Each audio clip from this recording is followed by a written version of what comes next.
How do, everyone? Yes, we are back. Another potty mouth, and it is getting lighter every night. They're out, and every morning as well. So we're getting spring.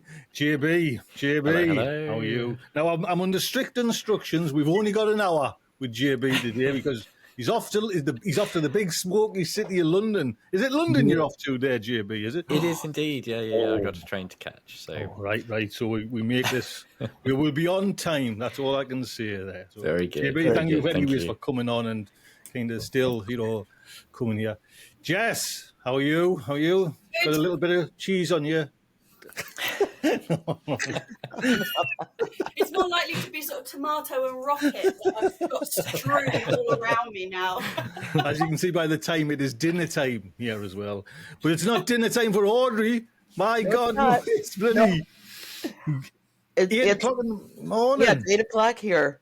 8 a.m. I don't always see 8 a.m., so happy to visit it again. Oh, Audrey, man, I was up at 5:30 today. There, just I know. I'm a night owl. I can't. It's just been my clock since I was a little kid.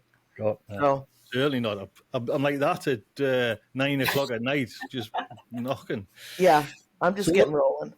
And we talk about what's been happening in the garden. That just before we start, then I want to mention just quickly me, JB. Or everyone, I was kind of a little bit of trouble with me chilies not growing or not developing as well as I would like. You know what I mean? I've got the whole kit and caboodle. Well, when you prick out your chilies and you always have your little spare ones, and I just put the spare ones to the side in this, and my spare ones, and I've just realised that I went, they're mother chucking way better than the ones I'm wanting to grow. And really? I think it's down to my Garland 3 heat tray, where I've got my little thermometer on it. It looks okay. It's a nice temperature. But then I've been it's about 3-4 year old. I've been moving my hand around it, and it's not all equal, the temperature. And I don't know if I honestly don't know if that's the case. But the ones I've got on, similar to Jessie's heat mat, the throwaway ones that I was going to throw out, are just looking way nicer. Interesting. So I'm thinking, right. So, and I've even took the lights off. I had me kind of automatic, with me kind of super tappy plugs, whatever you call them, for the start and stop. I'm just natural daylight now on a heat mat. So we'll see if that'll pump it up a little bit. I did think it might have been temperature. I bunged a load of my spares in our conservatory, which is very cold. It doesn't get much sun. And they're all still alive, but they've barely grown. And when you hold them up to all the ones that, I was showing off last week, they're just, miles away. And I think temperature does make a really big difference. Well, like I said, JB, I was honestly trying my best because you know what I'm like for tech. I had a thermometer there, but when you move the thermometer, say 9 inches to the left, it wasn't giving that same reading. It was a little, and I was thinking, I wonder if they are like, it may be not as nice, as evenly spread, this heat, or maybe it's on its last legs. I'm not sure. I checked the price of it, and I paid about, say 4 years ago, £60, 63, I think it was, on Amazon. I think it's like 130 odd now. You know what I mean? Yeah. It's just like, how can that price be? You know what I mean? Yes, and it's just ridiculous. But did anybody see Jess's photograph making a start on the? Oh yes, making a start on the Polytunnel. Wow. Yes. Tell them about it then, Jess. Oh, it was actually really hard to take, a penknife to the cover and slice it off, because particularly like at the front, it looks fine. So it was really difficult to do. But decision came as like I cannot start messing around with that soil in there with the amount of rat damage basically inside a plastic bag. Like me and the rat poo in a bag is not fun. So I was going to have to take that cover off anyway to kind of get rid of that soil. So I did it. Sliced it all off. It was hard. Mind you, I guess, you know what I mean? Because once you do slice, within seconds, that's it. You can't Oh, yeah. really, you know what I mean? It's done. It's gone. Yeah. There's no like, you know what? I might have could have done it too. That back up. Yeah. We could have done a JB special.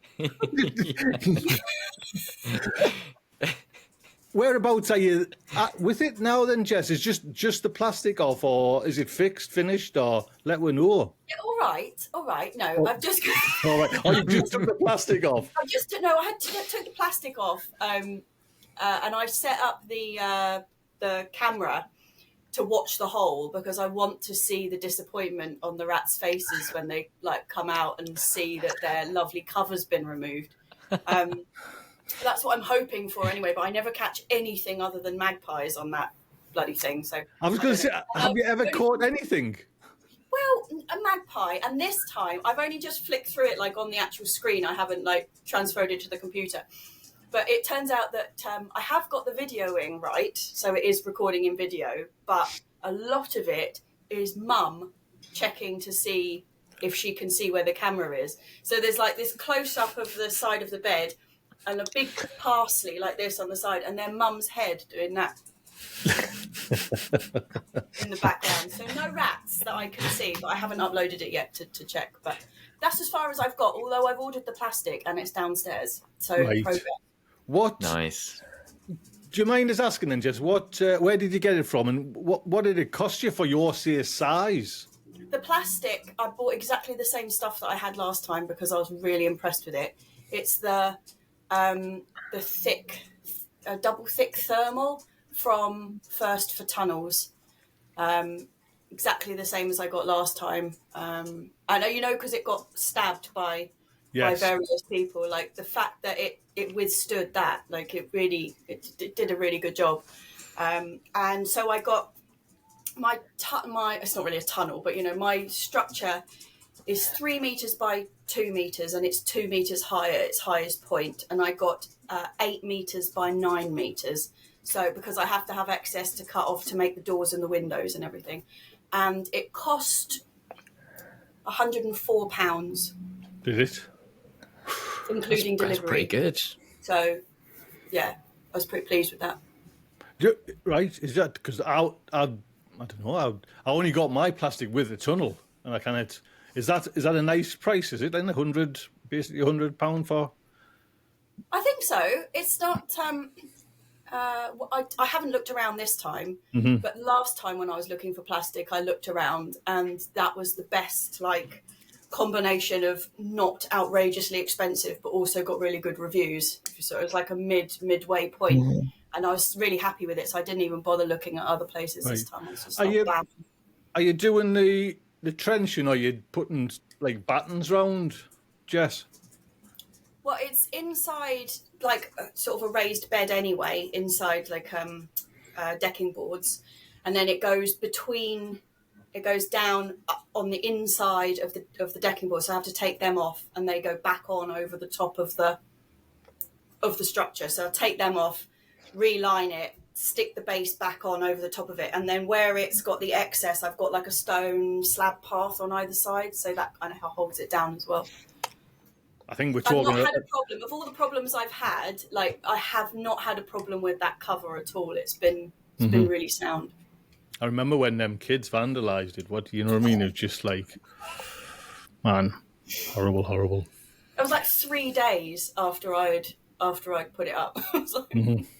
Oh, that's exactly like JB's, wasn't it? You know, JB, you kind of put that, and then nature's vandals came along the yard. And it's the same thing. Do you know what I mean? It's like gut wrenching. I remember when I was actually putting my covers on, I remember my son getting it with his nails and pulling it tight, and I could see his nail marks in it, and he wasn't even, you know what I mean? It was even that white mark you get on them when they kind of.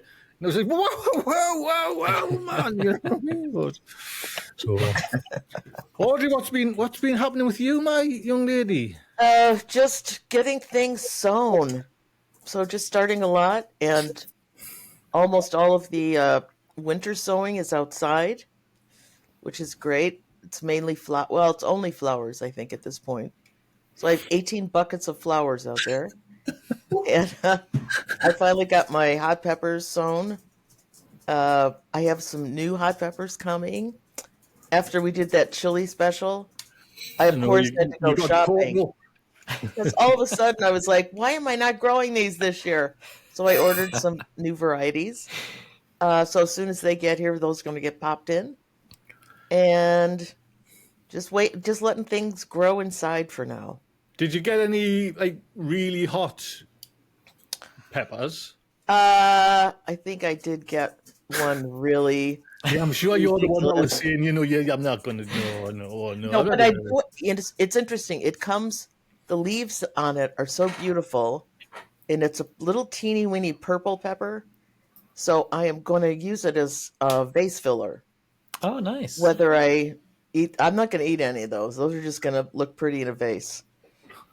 Is that a vase? Is that what is that what she's talking about there? A vase? Vase. Where's that come from? I'm going to put some herbs in my vase. Yes. Well, Audrey, look at this. Look what I got. My seeds came from Premier flowers. So I'll just. Oh, nice. So I've got some. I just got for the sale. Some more marigolds. Yeah. Some that's terrible. I got it's like someone who's getting up to do a speech for the first time. Right, hello. I'd just like to thank everyone for coming. The buffet is open. I got some digitalis. Okay. I got some Asta China mix. Beautiful. Some corn flour. Frosty Beautiful. mix. I think that might have been Jess mentioning cornflower. Some dahlias, Bishop's Children. Wow, look at you. Seeds. Is that, will they come this year, will they, Audrey? Will Jess? I think you'll get a flower. Yeah, there was a The big deal is, will you get them next year? That's the big one. Dwarf stocks.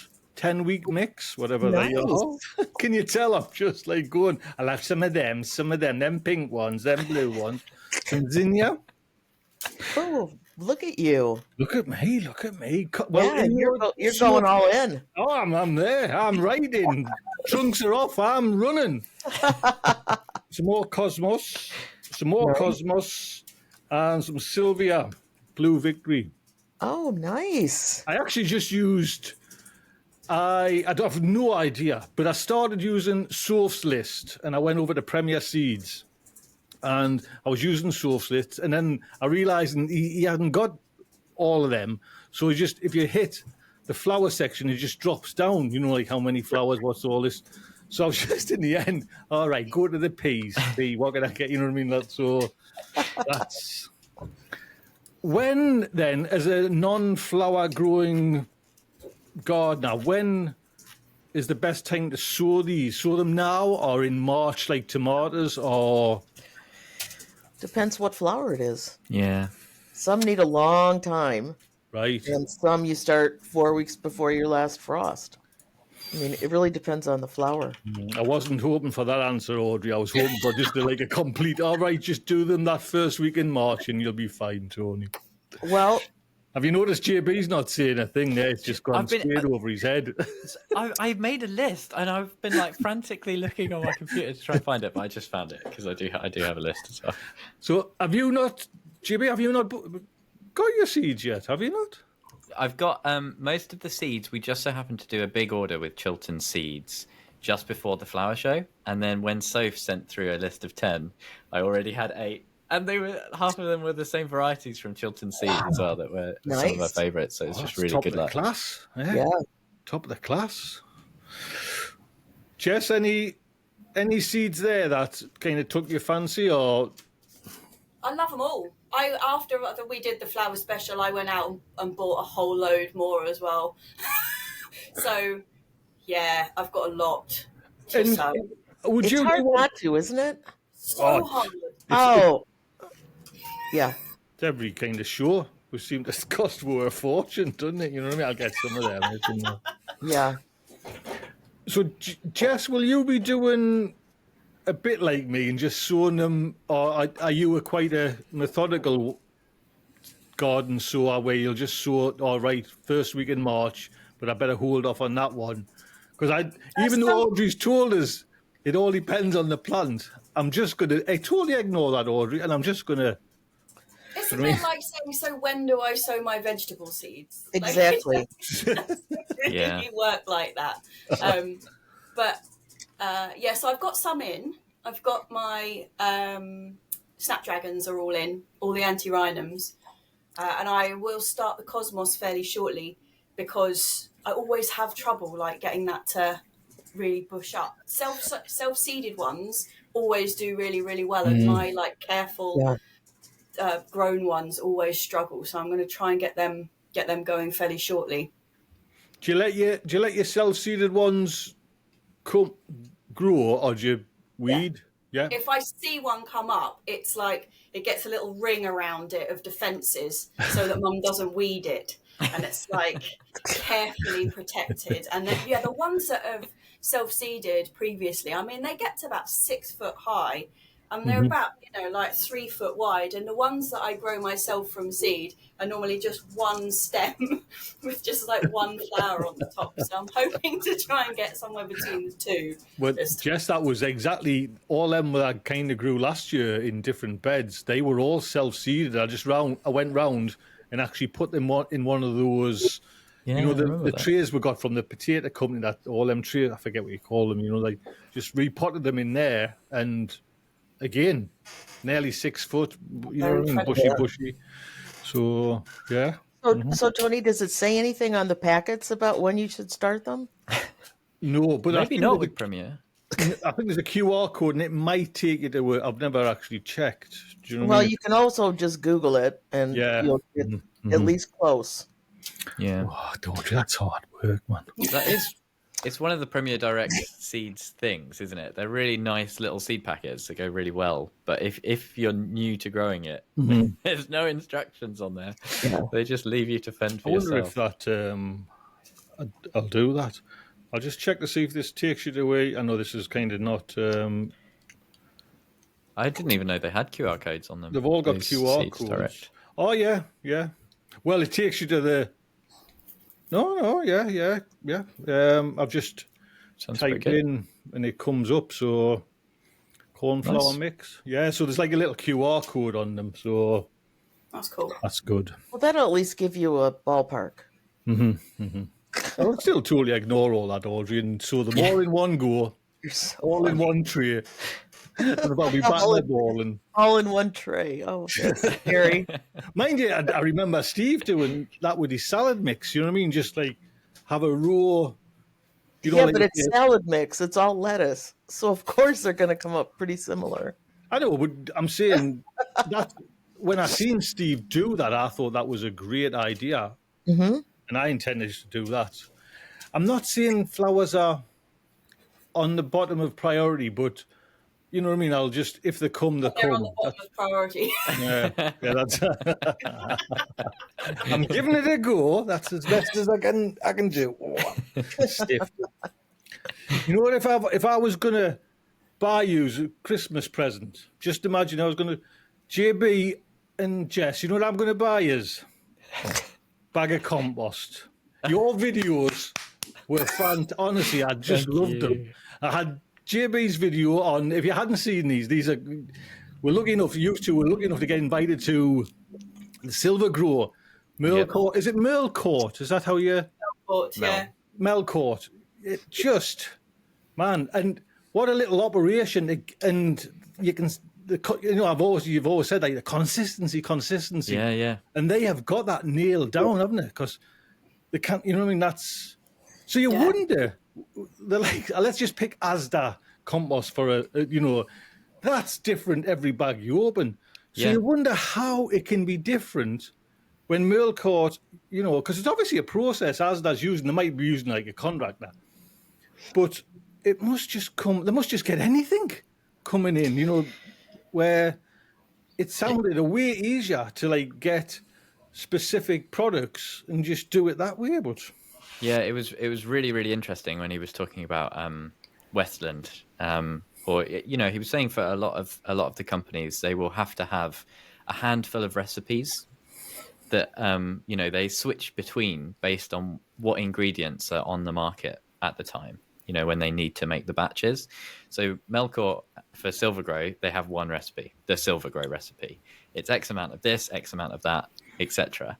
And, for something like, let's say, Westland New Horizon, he didn't single this out specifically, but, New Horizon is like the Westland kind of peat-free. And I've had so many different bags of that. And it just made complete sense when he was like, yeah, it just depends what ingredients they can get at the time. And then that's the recipe that they kind of go to. They'll have to pick one of their recipes. And the lack of, when you've got to try and perfect 9 recipes, obviously it's going to be much, much, much more difficult than if you've just got to perfect one. But I would have thought, JB, though, the West, let's just say Westlands is a massive company. Do you know what I mean? Yeah. Surely they can just do, even on a larger scale, what Melcourt's doing. Do you know what I mean? Just wood, 3 or 4 things. That's it. Why just wait to what the market's got for you and take what you can get, then build a recipe? For them, it's because of quantity, right? So the thing is that Melcourt don't make that much compost. They can still make a lot. I think their upper limit was around 300 pallets in a day or something like that. Is that right, Jessie? I'm looking at you. I can't remember, but it wasn't a lot. Yeah, maybe not 300 pallets. That sounds like way too many, actually. Sounds like a lot, yeah. Yeah, not that many. Scratch that. But Westland, they're just like Westland and Levington. They're on a whole different scale. So if Melcourt had to make 5 times as much compost, they would have to look at different ingredients and different sourcing. Or massively scaling up based on their existing recipe, which they're not really geared to do at the moment. So, yeah, it was fascinating though. And it was so cool seeing it all, wasn't it, Jessie? The most amazing thing about it though was the size. Like it was a really small. It was a really small operation, but like everything had its place. They had all these incredible systems in place where like a lot of places that you go to where you've got people walking around, but also people on like heavy machinery. You normally have like designated pedestrian pathways, that like machinery can't get to and stuff. They've got none of that because they don't have a big enough site to include all of that space. So they've got these amazing buzzers that are inside the cabs of the vehicles that are attached to people. And when they come into any kind of, they get within a certain range, all the alarms go off inside the cab so they know where they are. And they've got all these like systems in place that kind of just make it run really, really efficiently on a tiny scale. It was even like that side of it was really interesting. Yeah. I liked, to be honest, it's like they're going up in my estimations. It's the first time I've used them, but and it was from both your separate videos. Yeah, you were there at the same time, but like the honesty they were saying as well, which I quite like, the hands up, yeah, we use plastic. You know what I mean? There's no getting away from it. We've got to ship these in plastic. And if you want to be ultra green, don't buy it, make your own. Do you know what I mean? And that's like almost cutting their, feet off. I quite like that, to be honest. And yeah, I was really surprised by that when he said it, and when he was sort of talking about one of the problems being that people buy too much of their compost at once, and you should buy less. I did a double take when he said it in the presentation, but they were really open, weren't they, Jessie? Like I had so many questions, massive list of questions, and they were just really open and frank and honest about it all. And it's one of the things I said in my video, like. You look at the back of, let's look at New Horizons again, because it's one that I had bad experience with quite a few years ago. They have all this stuff on the back, but it's all just marketing. They don't really say what the actual ingredients are. It says like big 3, the big 3. What is that? It's nothing. Like, it doesn't actually have ingredients. I think you can find some ingredients list, but once again, it's normally like a massive list. Because it might have all of these things. It could be any ratio of some of these things in it, But yeah, I mean, he did talk about other companies, or they did talk about other companies, but I thought they were really generous about the other companies. There was none of this, well, we're the best, so all these other companies get this wrong, and this wrong. They were very much like, this is how we do it, but a lot of other places physically cannot do this kind of a system. which is why they have variation and all that. I thought they were generous with us, but they were really generous about other companies and their competition as well. Who was he that took you around? Was he like the guy, the boss, the man, or? They've got quite a big structure. It's quite a big team, but he was, I think, sales manager. Right. I want to say so. In charge of that side of things, but yeah, his history was fascinating, and he said that before he started working at Melcourt, he wanted to work there for ages, and he used to work selling, peat-based compost and that kind of thing, and he always, had his eye on a job at Melcourt, and was really happy when he got it. Really nice guy, really friendly. It was honestly such a lovely 2 videos. Do you know what I mean? Like, say, JB, yours was just like a lovely technical one to kind of find out, dig in deep to their philosophy, to their, their kind of production. But Jessie's was like, it was almost like a giggly girl going around Willy Wonka's chocolate factory. Do you know what I mean? And then that's exactly what it felt like. We were like that on the day. When I loved the bit where the bags were getting filled up, and they said, and you were like, "Oh, they're like newborn babies getting a little bottomless pack." You know what I mean? It was just like, "Oh, look at the little bags, the little bag, the cute little," you know. It was just like, but I like that. Was going to bring us back to reality. They were bags of compost, for God's sake. You know what I mean? It wasn't bars of chocolate. You know what I mean? We're talking about muck. Yeah. Yeah, I know. I came back home afterwards, and I was like, "How did this? How did they have this? And they had this one, and they had this one." And my boyfriend was like, "Did you have a nice time?" Okay. Was it like I know, Jess, you had to get a train there. Is it far from you, or is it really just not that? It was about a 2.5 hour drive for me. So it was just on the kind of because I saw where it was. And that's what made me go, oh, I could make it over there. Maybe I'll just shoot them an email, see what they say. And I couldn't believe it when they came back and they were up for it. Really, really pleased. I mean, it's great PR for them as well. Do you know what I mean? But like you say, it doesn't matter how, I guess it's been done pretty quick. They couldn't have like cleared up things for you. So that's what you've seen is how they operate. You know what I mean? So sure. I just wish they were like, because they're so small, it is for us, it's hard to get. You know what I mean? It's like my local, or the one that I know about, is probably 35, 40 miles away. Do you know what I mean? So that's like, it's a good 80-mile round trip just for, and as it happens, I'm going to see my mother tomorrow, so on the way back, you know what I mean? I might just call in. Very good. So, well, it might be worth, any garden centres that you've got around, go and approach them and see if they want to stock it. Because my sister worked for a short time in a garden centre in, like, out towards Hazelmere, and her garden centre didn't stock it. So she just approached them and said, would you stock? And now they do. So, well, nice. See, I was thinking that, Jess, but I wonder if it comes down to, a lot of it comes down to, you know what I mean? I'm not saying they get paid, but I'm guessing, like, say, big ones, let's just say, for the sake of it, like jobbies must have contracts with, say, Levingtons, or, you know what I mean? Or, yeah, I think if it was it would have to be an independent garden centre. Yeah, you wouldn't be able to. The ones that, when it comes up, when you look on the Melcourt map, where there are little independent ones around here, it's not like the big ones. So I think they might go through Deco. Do you know Deco? That's like a big garden centre supplier, but does a lot of the independent garden centres, because they've got it in my allotment shop just down the road, and I'm pretty sure everything they get there is delivered by Deco. So. Right.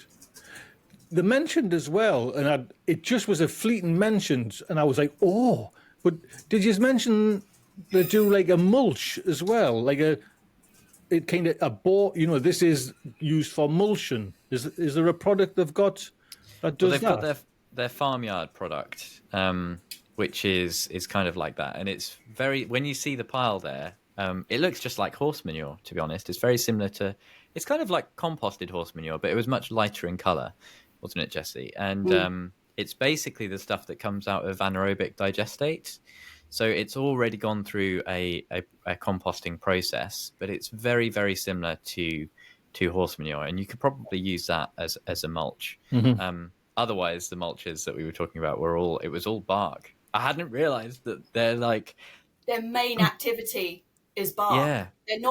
They do make compost, but like that's not their main company focus.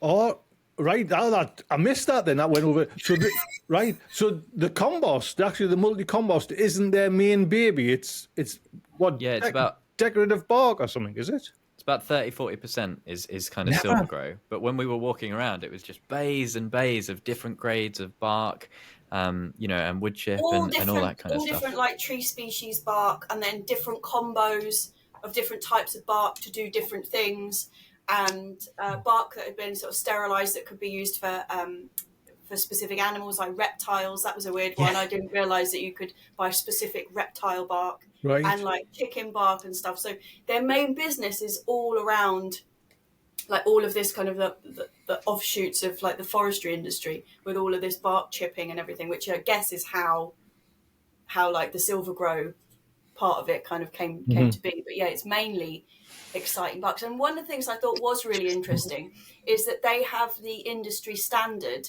for the barks. So when somebody puts in their plans, like architect puts in the plans or whatever, they'll have like Melcourt 2 or equivalent to designate what the things are. So right. So it would be a Melcourt product, but they have like the industry standard. So you would say it's equivalent to. So they've been doing that a really long time. Like they are the top in that field. Oh. So JB, I know we've been going on this about a while. Was it you that just got in touch, just sent an email to them and... Yeah, literally. Just send them an email. I can't remember if it was an email or Instagram. But we ended up talking on email. And you just asked Jess to come and... Yeah. It was awesome. More of them videos. Do you know what I mean? More of them videos, because I thought that was like fascinating. Do you know what I mean? So... I was a little bit worried because we couldn't do much filming on the day. Obviously, Jessie just had her phone and I was shooting all the B-roll, but we couldn't actually really get mic'd up and talk together as we were going round. And we kind of ran out of time on the day. And I was like, I have to make a video on this from my office now. And like, I was like, is that going to work? But thanks. Well, it's funny, I've seen you, because I've seen from Jessie's, and I've mentioned this to you, JB. There you were, dialing in the bloody Canon M50. I thought, man, like needs a crank to get it into focus and then back out to focus there. Jess is just with a camera. Bang, bang, bang, bang, bang. Yeah. And action. Well, no, honestly, I've thoroughly enjoyed them. If you haven't seen them, please go and watch Jessie's and JB's video on Melcourt. It's like say, it's nice to know a company, because I've had some shocking compost. Do you know what I mean? And I'll tell you, it was at Durston's. It went like set like concrete. You know what I mean? So now, and it's you only get one chance put off, and you're not buy it again. No. That's exactly what they said in the presentation, isn't it, Jessie?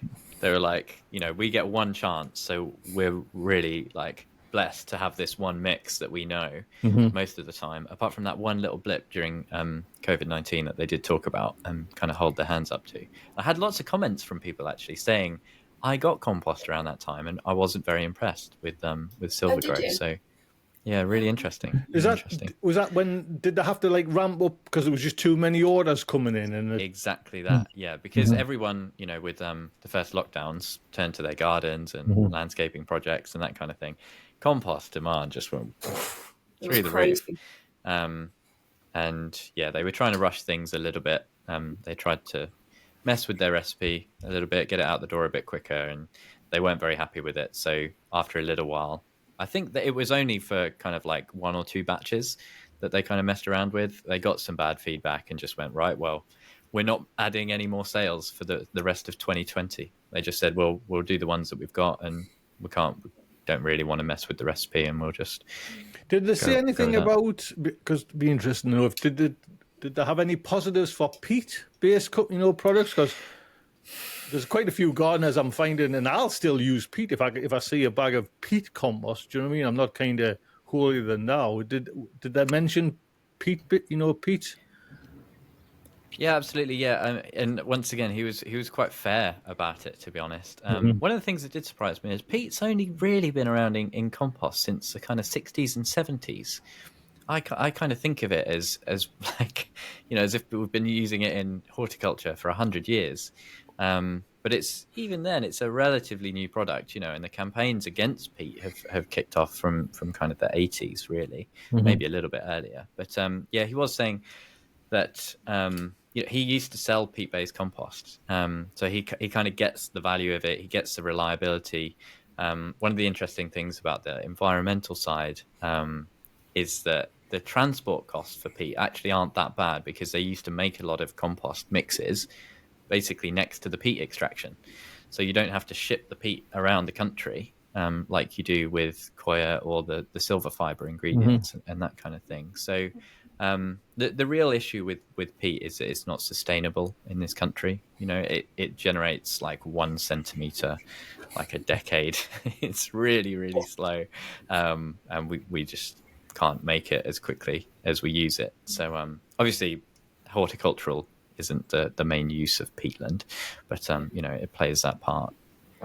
One of the things I thought was quite interesting is that when they did start making compost, they weren't making compost like to sell to us in small bags. It was very much like horticultural industry stuff, which is why the consistency had to be key, because if you're doing 80,000 pots and you have a variation in compost, you're going to see that across 80,000 plants that are all laid out like in an order. Oh, right, So yeah. it has to be completely consistent. Otherwise, like an industry is just not even going to be able to do it. They've only been actually bagging compost up, I think he said, for about 9 years. Was it about 9 years? It 2013, I think. 13, yeah. Previous to that, it has only been for industry. And I know... what were they called? Delphland, I think it is. Wow. Where I used to buy my small plants from. They do big industry stuff, like 40,000 kale plants at a time type stuff, and they use the Silvergrove, or the industry version of Silvergrove. That was one of the biggest shames in my kind of got when Delphland stopped selling to the public. I used to get my grafted aubergines there, and they were mother trucker. incredible, weren't they? Unreal. Yeah, Oh, wow. that was a sad day. That was a really sad day. So, Jess, are Delphland still going then, but not just still? They not... are, yeah, but they cut off that side of their business because they are literally the people who supply plug plants for when they put them in those huge planting machines, and they just go plump, plump, plump, plump over like 20 acres, of kale plants. They provide those little baby plants, and it wasn't sustainable for them to keep this side of the business, where it was just like, well, I'm going to send out a $2.99 grafted aubergine. Like it wasn't worth it for them, unfortunately, even though they were the best. Hey, honestly, they just was silly how good they were. Do you know what I mean? It was just like they just worked. You got like aubergines. You know what I mean? Just like, but these things. Audrey, are you still here? I'm still here. Yes, I'm still here. Yes. Yes. What you've said you've been kind of sore then. What else has been? What's your weather like? Are you good or is it cool still? It's chilly. I think it's like 20 degrees here right now, which I don't know. It's below zero for you guys, Right. so it's cold. We're back in the appropriate range of February temperatures. Yeah. Because we got kind of warm there for a week, and everything was like waking up, and I'm thinking, no, I'll go back to sleep because it's coming. That's what I was going to ask you. All Then, spring, don't fall for it. They're just as happy for warm temperatures as we are, so everything was. I didn't want all my jugs out there to start the sowing thing. I did no, you got to wait. March, wake up in March. Nobody wants their jugs out there. Jess, please, X-rated if you do. Okay, I missed something. At least I didn't say big melons, okay? Yes. I got in trouble for that one, and I didn't even hear it coming out my mouth, so. But yeah, it's been silly warm here, actually. Did either of you get the rain? Because we had this yellow weather warning over, like when you looked at the map, the whole of like England was just under this yellow torrential rain weather warning. It has been sunshine for like 3 days here. No rain. No, we had some rain. Like you say, it's exactly the same as yours out there. It's a lovely, beautiful, sunny day. A little bit nip in the air, but nothing kind of too bad. But yeah, the rain came a few days ago, and it was just nearly going over me wellies, taking the dogs in some places. You know what I mean? Wow. And the dogs are coming back, because they're tumbling and fighting. The pup's there, so he's all like little lion cub wants to like roll around, and he comes back from the walks, and it's like, oh, I'll get shot here. You know what I mean? He says, because the daughter dropped him off one day, and I've just bathed him within an hour. Do you know what I mean? He's like mud into the eyes. You know what I mean? So yeah, we've had it. So my wheelbarrow was nearly brim full one day with the rain. You know what I mean? Just. I think one of the things about the warnings as well is that where we've just had so much rain for such a long time, the water table and like the ground is saturated. So when it doesn't take much rain to kick off flood events and that kind of thing at the moment, it's just crazy. Our back lawn is just like wrecked where it's been so wet all winter, and when we let the dog out. But it's still just water, right? It's not ice. Yeah, just water. Okay. Yeah, it's like 16 degrees here. It's ridiculous. So Wow. That's too warm. it That's shouldn't nice. be. Yeah, it shouldn't be. That's t-shirt weather. Yeah, the april's flowering. For you, maybe, Wow. but where it has to be a little bit warmer for me to get these guns out. I've actually got to push it up. You know what I mean? So you get the other view. Have we been sowing anything else? Because Audrey said she's been sowing anything. Jess, have you been sowing anything? I've just done another load of broad beans.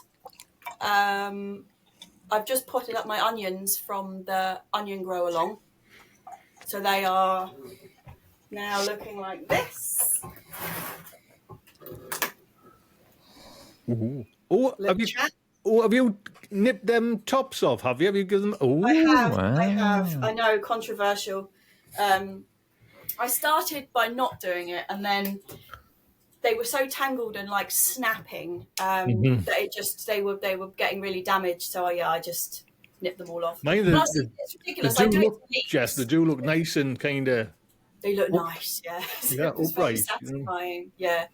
The ones I sowed, I don't know, about a month later than the Boxing Day there, looking better than the. Do you know what I mean? I know this is a cliche where you see people say now, don't sow too early. You know what I mean? You've got plenty of time. You know what I mean? So, did you put your broad beans in pots, Jess, in trays, or have you put them straight in the ground? Yeah, in the root trainers, but they're outside. They're not inside. Right, so no heat, nothing, just outside in your allotment? In the back garden here. Right. What variety? Wow. Agrodolphy, still. I'll do Eleanor Express, like, mid-March. Some good names. JB, have you got anything? Are you sowing anything? Or? No, I tell you what, Tony, I'm pretty behind on the sowing.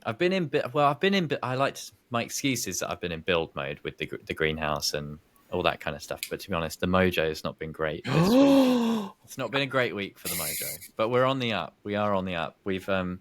I've got a video coming out tomorrow on the hotbed in the Polytunnel, which is now finished. I've now got the horse manure in there. It's all mixed up. I did that on the 11th, and I've still not got the video out. So, that gives you a little side of how things have been. But it's just starting to warm up, but I was expecting it to be really starting to cook. So I'm not sure how well it's going to do, or if it might be a bit of a failed experiment. I've got to be a bit more patient, but we'll see. Have you got cardboard in there as well, have you, JB? Not in the mix, no. Not in the mix. It might have been an idea to layer some around the edges. Well, if you remember, Steve was throwing loads of cardboard in. Do you know what I mean? Just like ripped. That's the hot bin. You're thinking of the hot bin, Tony. Oh, sorry. You're doing the hot bed in. Yes. No, I always, if I'm ever writing them, I have to delete whatever I've written and then correct myself because hot bin and hot bed are so close to each other. Yeah, so I must admit the hot bin as well, the actual composting bin. I have not been keeping on top of, because stupidly I laid my glass against it. All my greenhouse glass is against it, and I didn't realize, but I can't lift the lid off without moving all the glass. And I'm just like, you know what? It's not worth it. It's not worth it for the odd little like food caddy that's going to go in there. I was just like, just leave that. I've gone back to cold composting for now. And when the glass is moved, then I'll go back to the hot bin. But yeah, no, the hotbed. So this is all traditionally you kind of build up with manure or something that starts composting, generates heat, and then you sow seedlings on top of it.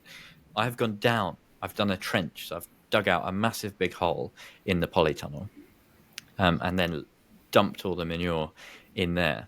Fresh manure? Yeah, fresh manure to start the composting process. Right. And then you put a layer of growing media on top of that. So you need about 6 to 8 inches of spent compost or fresh compost if you're feeling fancy, or just soil if you're feeling really basic. But, something to then sow your seeds into. But it should be really warm with all the heat that's generated from the composting material below, whatever that might be. So it's taken a while to get up to temperature. It is warm, though, if you put your hand to it.